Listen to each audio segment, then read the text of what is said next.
Don't try and think too far ahead. Go, experience, take things in your stride, and make decisions for the right reasons, not financially, not always financially. Whoa. Have you hit that subscribe button? If not, what are you waiting for? Do it. Hello, one and all. Welcome back to Retrospective. It's the same two usual ugly mugs you see every week. Sorry to say that one. three ugly mugs. Steve, don't be so harsh on yourself, mate. Anyway, we are joined by Mr. Steve McMahon, Liverpool legend, Aston Villa and Everton features, and England, of course, as well. How are you, Steve? I'm good, thank you very much, boys. Yeah, nice to be here. Yeah, unfortunately, we did record earlier, and my internet failed for the first time ever. Like, that never happened. But it failed on the one that I actually wanted to get right. So hopefully this time it'll be fine. But anyway, I'm sure, mate. No problem at all. Yeah. So basically, Steve, before we delve in deep to everything, just give us sort of a brief outlook on your career. Obviously, you're one of a few players to play for both Everton and Liverpool, both the blue and red sides of Merseyside. So just talk us through your career moves and what happened in your career, playing wise. Well, obviously, I'll start from the beginning. When I always grew up as an Evertonian, and my family were all Everton daft, and still are to a certain extent. So I was schoolboy, 10-year-old, 11-year-old, and then assigned schoolboy forms. And then at the age of 16, I had to make a decision whether I kept going. They offered me a contract, an apprentice contract at the time. So I signed for Everton as an apprentice on £16 a week. And true, and £20 a week as my allowance for my digs. So my digs actually was my mum and dad's house. So I got £16, they got 20. How does that work out? Ridiculous. So they were getting paid more than me, and I had to sign a chitty. And anyway, that was the start of my my career in football. So 16, 18, they offered me a professional contract, Everton, which I gladly signed. Signed a 3-year deal, and that was my club because I wanted to be there for what I thought was forever, and I wanted to do well and go on and captain and win trophies. I actually went on captain Everton at a young age, but I didn't win trophies with, which is one of the main reasons why I left. It was the first year of the Bosman rule and with the freedom of contract. And I had 3 years at Everton. The contract was up. Howken was the manager. And he offered me a contract which was embarrassing, to say the least. In other words, I got it. They needed to sell me to finance incoming sales. I got it, but it wasn't handled in the right way by Everton and indeed Howken. I knew that they were just protecting themselves, which is politics, and that's the way clubs work behind the scenes. But it was my decision, so my career and my moves was down to me. So I had a decision to make, leaving Everton. Who do I sign for? And there was a number of offers on the table, including Liverpool at the time, Aston Villa, obviously, who I signed for eventually. So I'd spoken to Aston Villa, I'd sorted a pre-contract, if you like, and then Liverpool rang me and I spoke to Liverpool. Bob Paisley, myself, and my dad at the time. And they were desperate to sign me under because Souness was in the process of leaving for Sampdoria, which is a good story later on because I had a chance to join Sampdoria as well after Souness left there. So I went, spoke to Bob Paisley. I'd spoken to Villa, obviously. Villa offered me a contract. Liverpool then said to me, what have Villa offered you in terms of monies? I told them, and Liverpool said, not a problem. We'll offer you double what Aston Villa have paid you, or are going to pay. Which leads me on to the fact that I didn't leave Everton for money. If I was greedy and I were for money, I would have joined Liverpool straight away. I left for my footballing career and for eventually my life, not just for money. Anyway, I turns down Liverpool. in hindsight, was a good thing or bad. It works out. It was okay for me because it comes back around again to me. So I signed for Aston Villa, who at the time European champions. They won the European Cup in '82. I think it was Peter Withers scored the goal, and he had that fantastic setup with it. The training ground is second to none. Gordon Cowns and Colin Gibson, Gary Williams, Nigel Spink. They had like Alan Evans there and Ken McNaught, Dennis Mortimer, and then they signed myself, Paul Rideout. So they were building a squad and like a platform to go further. Sadly, it all comes to an abrupt end within 18 months or so, because Liverpool come calling for a second time. And who am I to say no to Liverpool a second time round? Especially a man like Kenny Dalglish, who had just been announced as the new player manager in 1985 after the Heysel disaster. So it was a tragedy, but for Kenny, it was a new start for him as the new Liverpool player manager. He was getting his ducks in a row. He wanted a squad that he could build on. And I get an unexpected call to say, would I like to sign for Liverpool under Kenny Dalglish? And as it turns out, I became Kenny Dalglish's first ever signing for Liverpool, which, when you look back at it, you think it's quite surreal. And moving forward, and when King Kenny at the time, he's now a Sir, so he's been demoted. Yeah. He's no longer, so he's no longer a king. He's a Sir, which I keep reminding him of. So he put faith in me and trusted me to move things forward. We actually won a double in that year. Liverpool had won trophies, European Cups and leagues and FA Cups and blah, blah, blah. But he'd never won a double in Liverpool's history. And they've still only won it once. And we could have won it 3 and 4 times in that period of 6 years. But we won it in the first season, in 85, 86 season. And I was honoured and privileged to be Kenny's first signing for Liverpool. And on the back of Everton winning the league the previous year, me proving to all Everton fans and the people that I made the right decision. I hadn't left for stupid reasons. I left because I wanted to win trophies and I wanted to be successful. And that's top and bottom of it. And I joined what is and will always be one of the best clubs in world football. Yeah. So starting at the start, obviously your whole family is Everton fans, and you probably were at the time as well. And so what was it like, sort of coming through the system there, being a ball boy and then going to be, the captain of the club? Because it's a massive thing even at such a young age. So how did you feel like you were the homegrown boy? How did that feel for you? I was quite mature in the fact that I knew what I wanted, and I wasn't blinded by the fact that you've got to be loyal to Everton. Loyalty in football doesn't get you anywhere.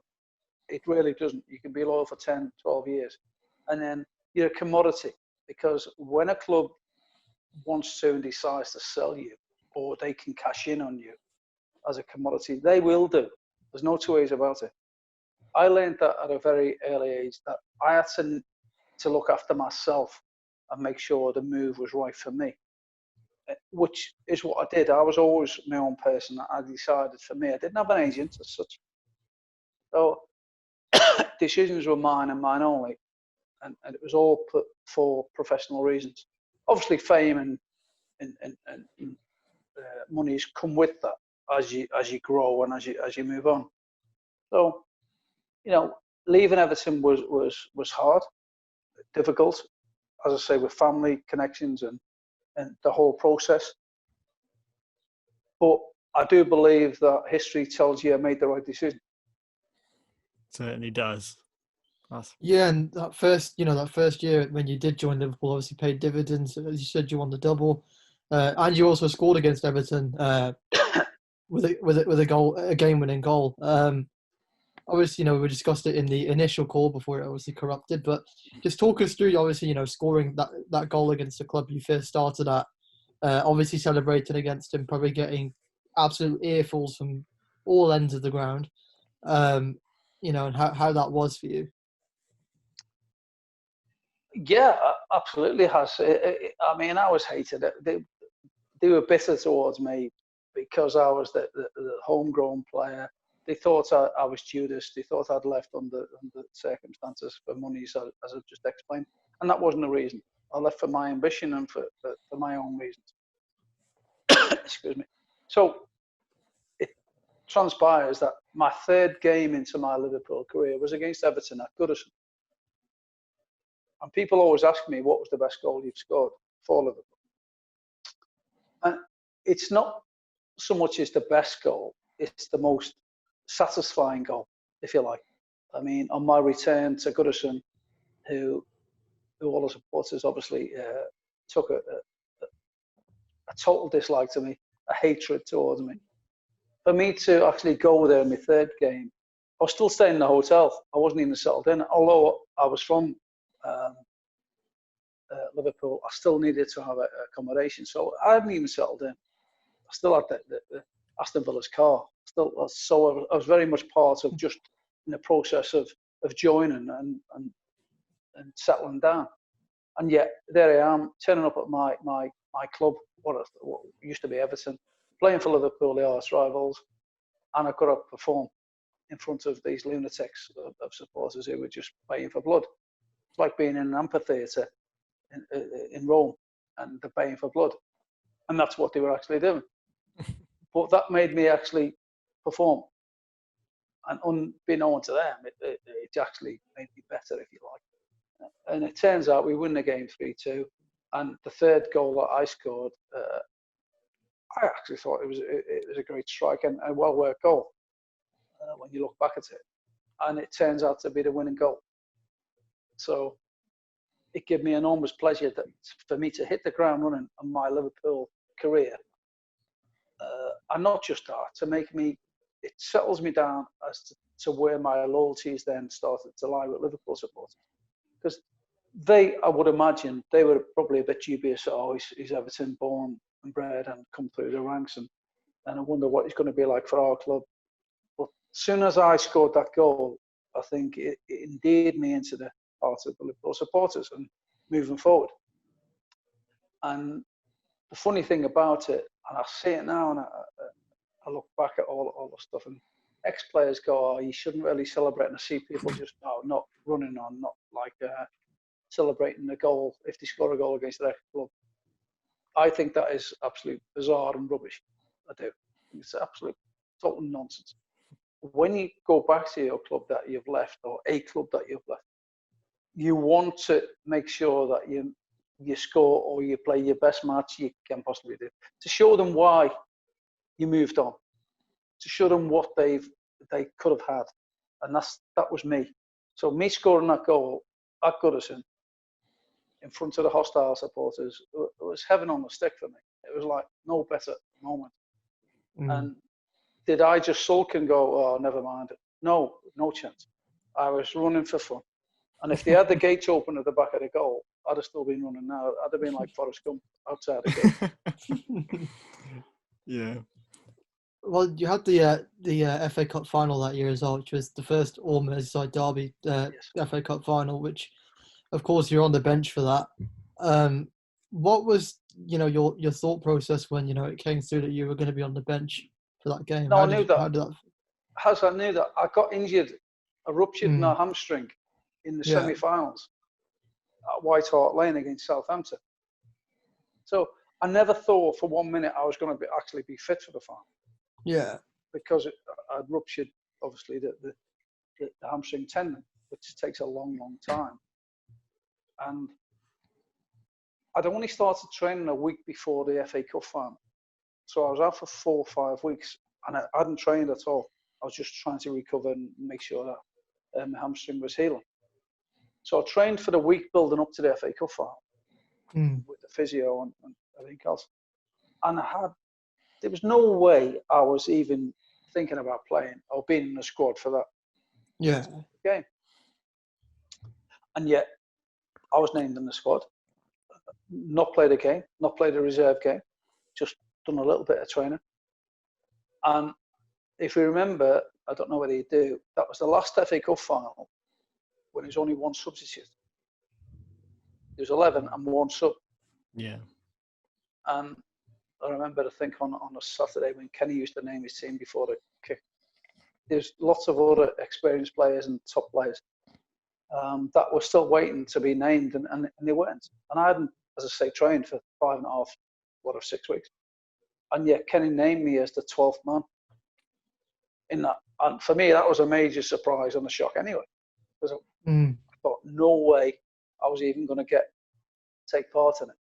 And he did. He named me as the only substitute in that cup final in 1986, which meant a lot to me, to be fair. The only gripe is that he never took himself off to bring me on 10 minutes ago.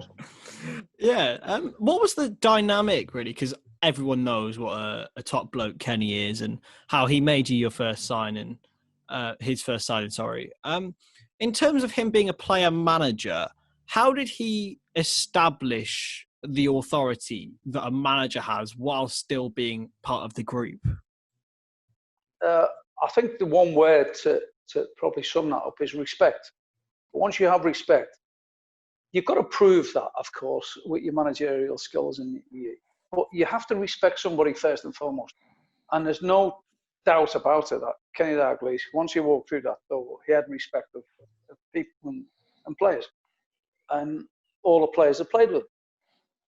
And they knew Kenny, and Kenny knew them. So he was already up there with lots of players. But then you've got to earn the respect and the right to have that. Kenny did that because he was so meticulous. He knew how to deal with players. He knew what he wanted. And he took it to a new level. So he knew how to separate from being a player and a manager without disturbing his relationship with the players. So he was quite unique in that way. Yeah. And do you think there's a reason why we see less sort of player managers these days? Because there's not many, as many people who command the same respect as Kenny did. Yeah, good question. I mean, it's a totally different environment nowadays. I mean, there was a few. Excuse me, boys. I've got to check on me. No worries, mate. No worries. Howard Kendall at Everton was player manager. Believe it or not, I played in the same team as Howard Kendall, which is, again, just thinking about it. Playing in the same team as a player manager for Everton and Liverpool, it's quite surreal when you think, because I played in the same team as Howard Kendall, who was manager at Everton. And then went on, obviously, and then I went on to be player manager myself for Swindon Town. So it was very difficult, and I understood the parameters and the do's and don'ts and how difficult it was to be a player manager, because you've got to make them decisions. That's not just about you anymore; it's about everybody else, and that's the hardest thing. And because players are very selfish, and they just think about themselves. They go training, they go 2 hours, they go play golf, they go home, they do whatever. As a manager, especially player manager, you have to think about the whole package, not yourself, your family, the players in the squad, the staff that you have. You're thinking about all the supporters' needs and wants. Then you have to go scouting. Then you have to study the game. Then you have to think about the financial situation. So it's a never-ending situation as a player manager. Never. There's never 1 minute's rest that you have. You're constantly football. Yeah, and that's going to be quite a hard thing to do. I can only imagine just how much time that takes up. As you said, it's just constant football. So I'd imagine you've got to be quite a sort of special individual yourself in order to be able to deal with that workload. Yes, you do. And in fact, you do get in a bubble, and everyone says to you that you don't take football home to your family. It should be separate. That's impossible as a player manager. As a player, you can do that. You can switch off because you have a bit more time. As a player manager, you don't. You get phone calls from agents and other managers, and and you've got to go through your scouting system, through your training sessions. Also, take part in your training sessions as well. Mm-hmm. So there's a multitude of jobs that you have to do. You have to have board meetings. You have to speak to your chairman. You have to see how much finances have you got. Can I sign this player? Who am I going to sell? Contracts are up and do I keep them? Do I sell them? I mean, it's almost an impossible job, almost. But you get there, you find a way, and I found a way because we actually won the league at Swindon. I went in January we were bottom of the league and we come fourth and bottom, but the bottom four went down that year. So we just about went down, but we won the championship the year after. So we won the league by a country mile. So it gave me a bit of bedding in time where I knew what I wanted, and we were quite successful. So it is very, very difficult, and I don't think you can do it, especially in top level. Kenny did it, Liverpool. Kendall did it for Everton. I replaced Glenn Hoddle at Swindon, so Glenn did it to a certain extent at Swindon Town. I did it at Swindon Town. I don't think you'll probably see it in a top level again because it's so complex and it's so hard to do. Absolutely, mate. So moving on. So your time at Liverpool was obviously just preceded the Heysel disaster. Obviously, we can't describe how much of a travesty that is. But do you think, and it's one of the most asked questions in the Liverpool fan base about that era, do you think that under Kenny in Europe you could have been a force? Yes, undoubtedly. The way, maybe not in '87 because it was a rebuilding. I do think that we would have been talking at this moment in time, maybe nine times, but 6 times, of course. I think we'd have won it a couple of times, at least in that period. We without doubt the best in European football, without doubt. And that's one. I played in Europe for Liverpool, but not in the European Cup because we had to then get back after 5 years, and we were back in the UEFA, but not in the European Cup. But yes, I do believe we would have won probably, I'd say 2, being pragmatic. I'd have said 2 more, without a doubt. We were without doubt the best team in Europe. Yeah, and it's horrible that happened and stuff like that. But what in particular about that Liverpool team made you like world class? Do you think? Everything. Teams and top quality individuals or teams don't have one particular asset. You need to be rounded. You need to be collective. So, in order to win games, for argument, Wimbledon as an example, Wimbledon thought they could beat us by physical presence and by bullying and by putting us off our stride. When they beat us in the FA Cup, that wasn't about them being a better side and about them bullying us and putting us off our stride. It was just the way it was. We had a goal, perfectly good goal, disallowed by Peter Beardsley, which nowadays it would have been given. A penalty, the first ever penalty missed in the cup final by John Aldridge. So it was one of them games where it wasn't going to happen. Vinnie Jones says he took me out and that won them the FA Cup. Bullshit, you know. Sorry to. Oh mate, it's fine. It's all good. Yeah. But nonsense. It was just the way it conspired and the way it happened, and that's fair play to Wimbledon. But you have to find a way of winning games, and we could find a way to answer the question whether he wanted to fight or whether he wants to play football, and that's what made us a great team. Is you toss up before a game against Wimbledon or Millwall or these type and these teams, and you'd say, today, what do you want to do? Do you want to play football or do you want to battle? And we could do both, and that's what made us a special team. So we weren't never ever intimidated by another team. You mentioned Vinnie Jones there, and of course, there's that that quote that he put in his autobiography. Just talk us through that sort of little saga almost, because obviously, there was a 2-footed tackle for him on you, and then there was obviously the elbow from yourself to him. So, what was the scenario on there? purpose, yeah. I remember it.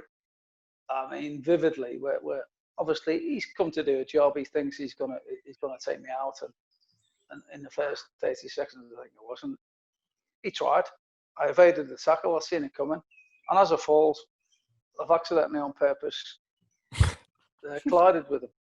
And you see him, obviously me getting up and running away, and you see him getting up, but you don't see his after effects where he has actually got a nasty cut to his face underneath his eye.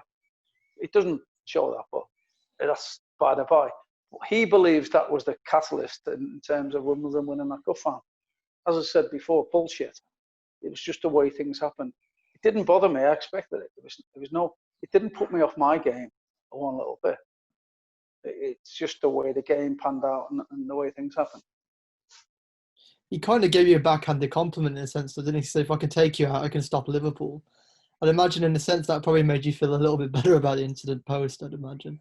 Oh, not really. I mean, I wasn't bothered about it. It wasn't a personal thing for me.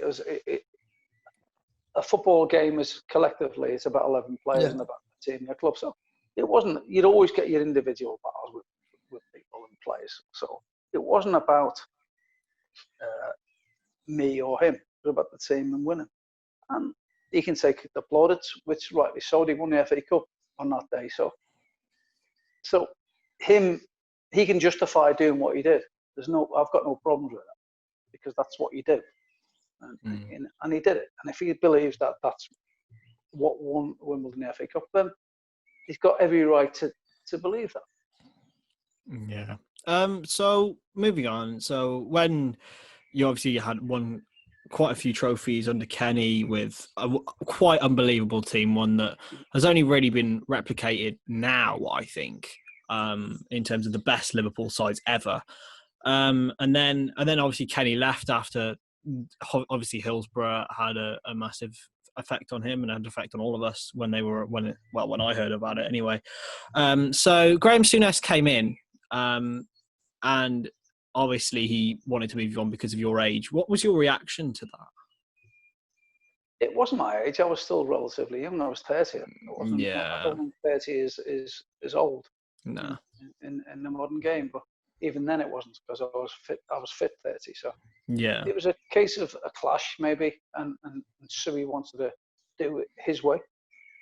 I've spoke to Suey in recent times, and it's no secret that if he had his time over again, he wouldn't have changed it as drastic as he did.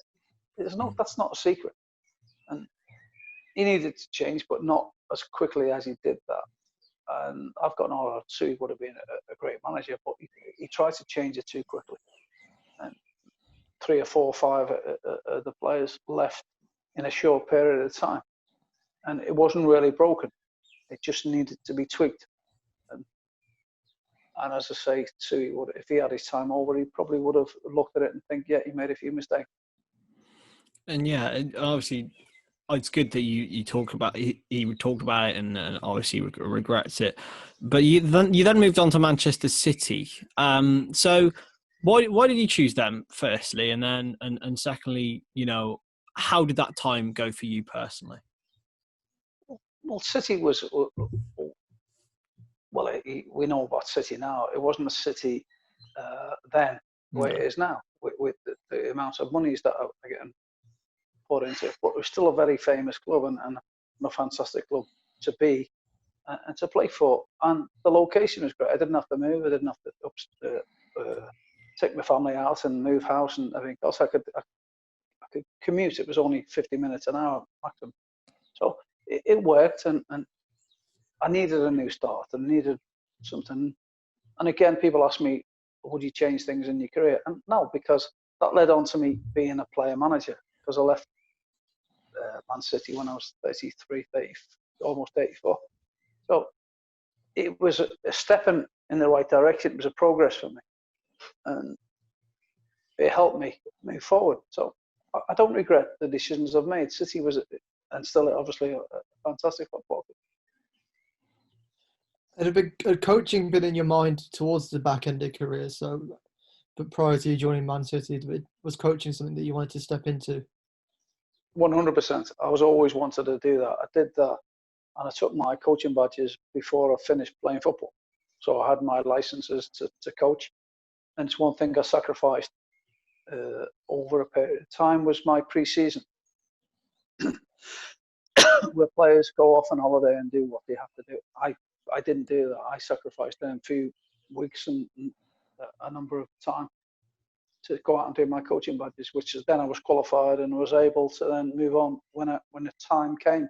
33, 34-year-old, I was already qualified coach to do so. So it didn't just happen overnight. I was preparing myself for that scenario. And was that something that you had like very early on in your career? Was it something you sort of developed as your career went on?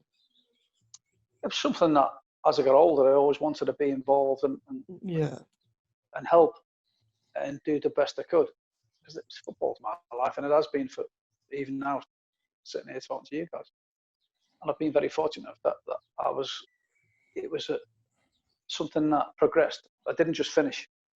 So I know the mental health situation with football is where you finish football and then you have a problem after that. I didn't have that because I evolved. It was player, manager, and when I couldn't get out of bed every morning when I was 36 because I was playing and managing. Then I decided to just be a manager, which I did, and then obviously in later years, I was working for ESPN and for Sky. So I was always doing football. I was always involved. I still am involved in football. So it's been a progression for me. So I've never been without football, if you like. Yeah. So you moved on to Swindon Town, a career move that obviously it's a long way away from Manchester and Liverpool. Was it a decision that you took up pretty much straight away, that when they gave you the call, you were just like, yeah, this is the job for me? Or was there any considerations behind it? No, it was a progression. As I say, it was like, yeah, when I got the call from Swindon to say, would you be interested in speaking to us about player manager's job? It was, of course, a yes, because it was a stage and a step in my footballing career. Yeah. And you can't turn them opportunities down, because you never know when you're going to get the next one. So, and the best thing about myself is that I never regret the decisions I made. It's always been for the right reasons and for me to move on.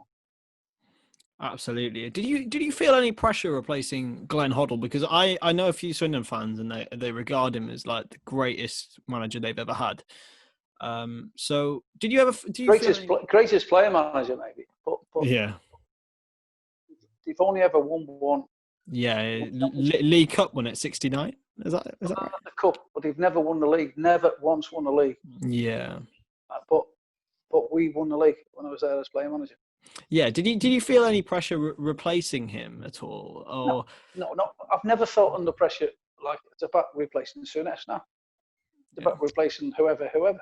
It's history. You move on.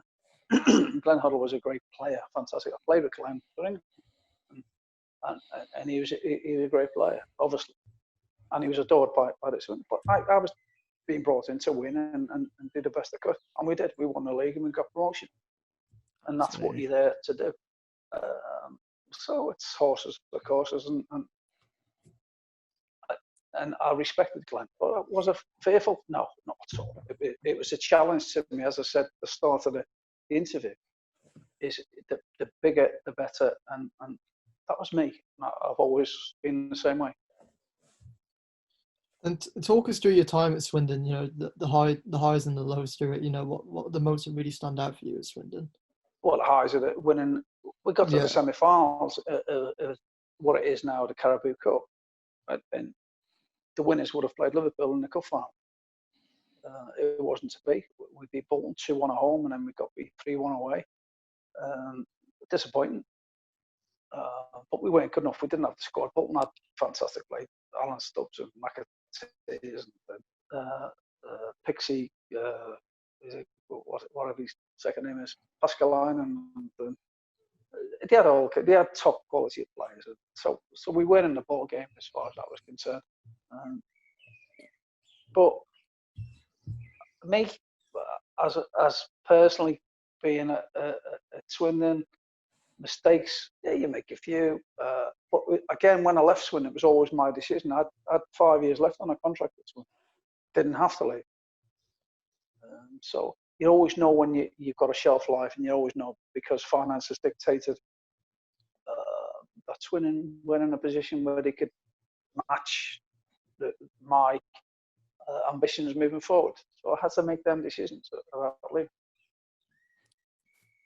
Yeah, and your time at Swindon, obviously, there was a change of coach at Man City, and you were linked with that job there, which obviously you sort of dismissed all rumours when you signed the renewal with Swindon.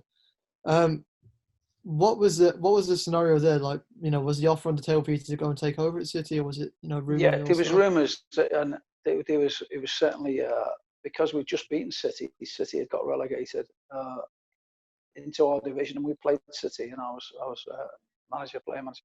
We beat City at the county ground, and then the speculation grew, and that I was going to be to City weren't doing particularly well, and the natural replacement was for me to go back to City as manager. That's when Swindon got together as a board and offered me a 10-year contract, believe it or not. I declined a 10-year and just signed 5-year. So I didn't think it was right. I thought it was too early in my career to move to such a fantastic club as Man City. So I thought I'd ply my trade a little bit longer at Swindon Town. Again, history tells you that maybe I made a mistake. That is the way it is, because as it transpires, it wasn't long before I did leave Swindon Town. Yeah, and you moved on to Blackpool from there, didn't you? So Chris can lead that question. Blackpool again.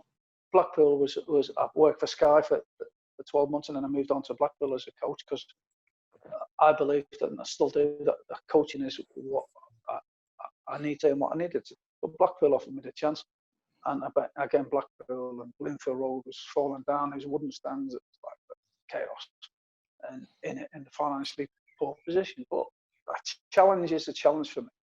And we ended up getting promotion. So we got promotion. We won the LDV 3 times. So we won. It's the equivalent to the lower league FA Cup. So we played at Millennium Stadium 3 times. We're unbeaten. We won the LDV twice and then got promotion once at the Millennium Stadium. So fantastic times. So again, and I knew my time was up. And I knew that, again, they couldn't match my ambitions at Blackpool, so I had to move on. Yeah. In your managerial career, did you take inspiration from any of the coaches that you had under at Liverpool? Yes, so, I mean, all good and bad. All of the clubs. All of the clubs. You take good and bad. The bad, you have to take notice of, because you think, well, would I have done that? No. So you actually... The bad experiences are just as important as the good experiences. And so you have to weigh them both up. And yeah, all the managers that have played under, you have to measure what was good and bad about them. Yeah. And which manager in particular had the biggest influence on you, do you think? Well, I'd have to say Kenny Dalglish, because my success was over six years, almost 7 years at Liverpool under Kenny. And for him to put that much faith in me to sign me his first ever sign, and for us to go on and be successful, then you've got to say him. He was a student of the game, so knowledgeable about players and about. He wasn't a great coach, but he's a student of the game. But he had coaches in and around him to make him a top manager. Yeah, and finishing off your managerial career to date, you had a little short spell in Australia. Yeah.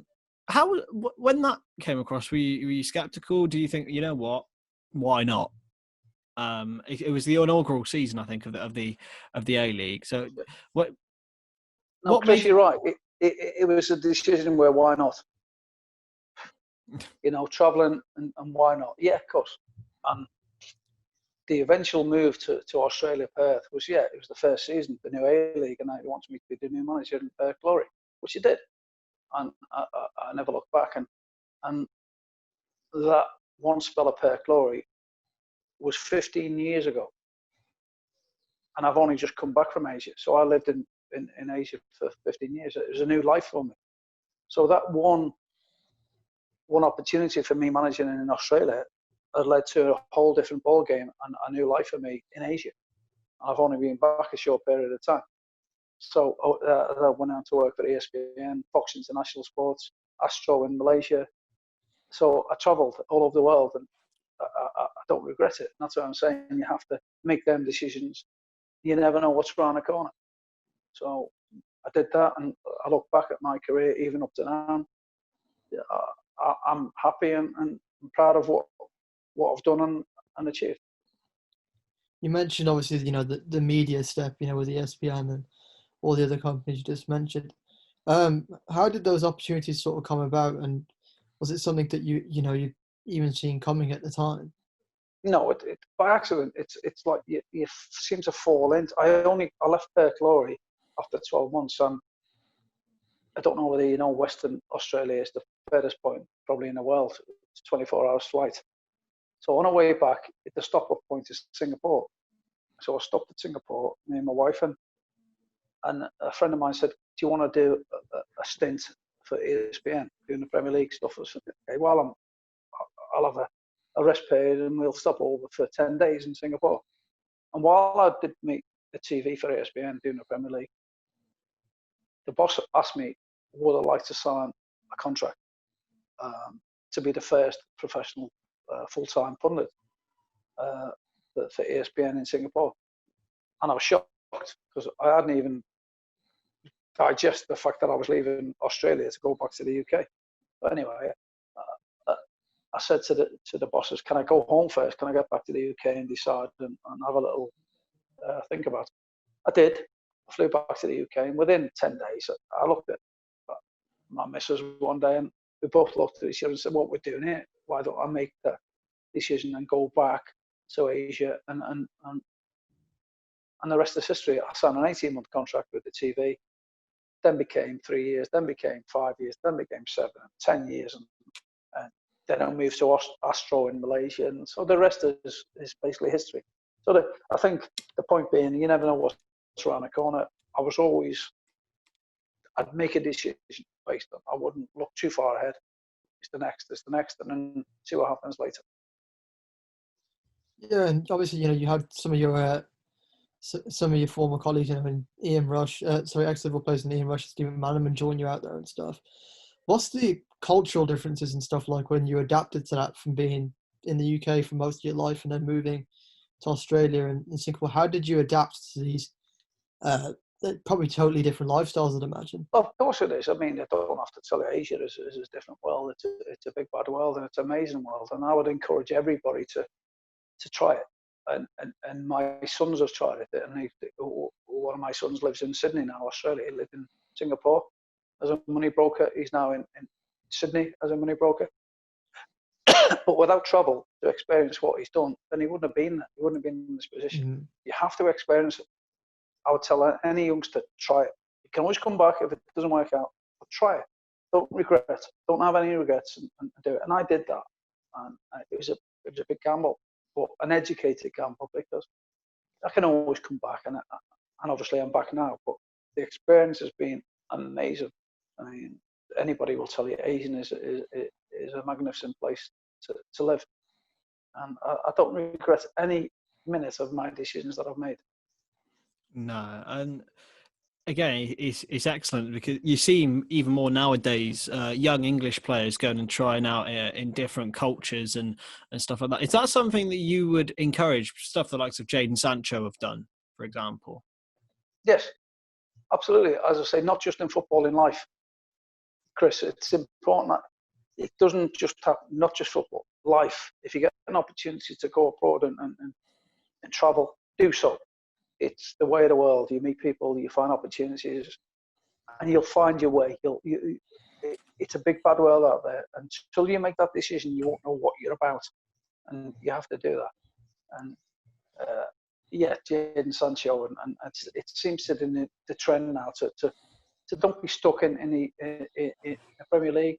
Indeed, in England, try. You can always come back. You value it, and Jadon Sancho has proved that he's now more valuable than he ever will be. And he made that brave decision to do so. You've got to be brave. You've got to take matters into your own hands and make decisions and fair play. That's what you should do. Finally, not finally from me, but one of the final few from us. My one is the one that you've been asked probably a lot of times before. Who's your favourite player that you've ever played with and why? Well, John Barnes is probably the favourite player. You could give him the ball, he could do things that you wouldn't dream about. He was only my favourite player up until we played Arsenal. And no doubt you've seen all the latest ones where Arsenal beat us 2-0. And we have a joke, both Barnsley and I, when we talk to each other. He should have kept that ball in the corner flag.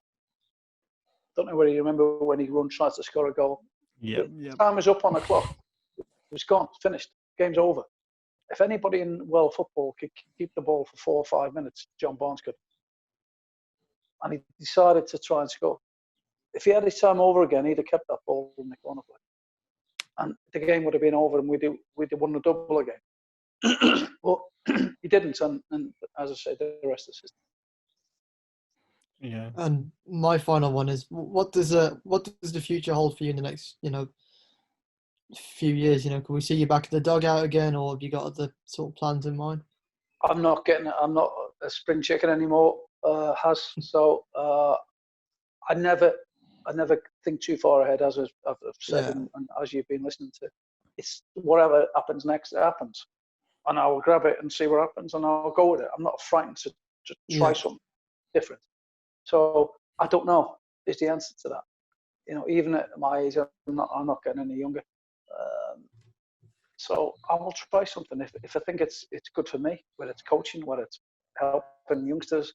I've been involved in academies and youth directors and everything else all over the world. So who knows? I don't know is the answer to that. Absolutely. And finally from me, what advice would you give to a young Steve McMahon just coming through at Everton? What would you say to him? I would say be dedicated. Well, obviously dedication is part of being a footballer, but I think the message clearly comes over to you guys is keep your eyes open, experience life. Don't be frightened of the future, because you never know. We all don't know what's happening in the future. This horrible disease at the moment, we couldn't have foreseen what would happen. So don't try and think too far ahead. Go, experience, take things in your stride, and make decisions for the right reasons, not financially, not always financially. Financially, you will be rich anyway if you make the right decisions. And that will come with making them right decisions. Wrong decisions can actually give you a step back or two.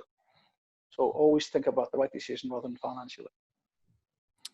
Yeah, I think that's a very good way to live your life and a very good way to finish this episode. Thank you very much, Steve, for joining us. It is an absolute pleasure to have you here with us. Hass, any final words from you?